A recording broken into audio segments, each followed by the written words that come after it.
இந்த உலகம் பெண்களை காக்கணும்னு சொல்லிக்கிட்டு இருக்கோம். ஆனா இன்னும் எத்தனை பெண்களின் கனவு வீட்டுக்குள்ளேயே புதைஞ்சு கிடக்குது தெரியுமா? கயலோட கதை ஒரு சாதாரண கிராமத்து பெண்ணோட கதை இல்ல.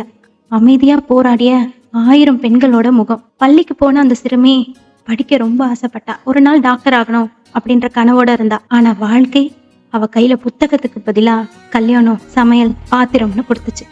பெண்ணுக்கு படிப்பு எதுக்கு அப்படின்னு கேட்ட உலகம் அவளோட கனவையும் மெதுவா மூடி வச்சிருச்சு.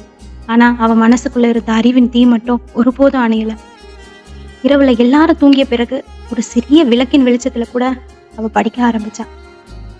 வாழ்க்கை அவளை நிறுத்த முயற்சி செய்தது. ஆனா அவள் அமைதியா முன்னே நடந்தா, கண்ணீரோடு நம்பிக்கையோடு. பிறகு ஒரு நாள் அவளோட மகனின் கண்ணிலையும் தன்னோட பழைய கனவுகளை பார்த்தா. அந்த நாள்ல இருந்து ஒரு அம்மா மட்டும் இல்ல, ஒரு வழிகாட்டியா மாறினா. அவள் கற்ற அறிவு ஒரு குடும்பத்தையே இல்ல, அந்த முழு கிராமத்தையே மாத்த ஆரம்பிச்சது.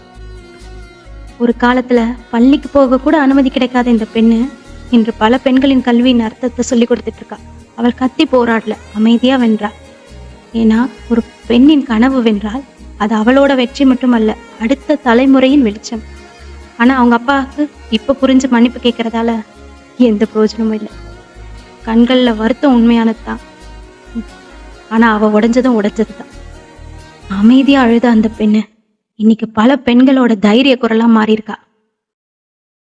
ஒரு பெண்ணுக்கு கல்வி கொடுத்தா அவ மட்டும் உயர மாட்டா, அவளை பார்த்து தலைமுறையா கத்துக்கொள்ளோன்றத இந்த கதை உணர்த்தது. இந்த கதை பிடிச்சிருந்தா லைக் பண்ணுங்க, ஷேர் பண்ணுங்க, சப்ஸ்கிரைப் பண்ணுங்க. தேங்க்யூ.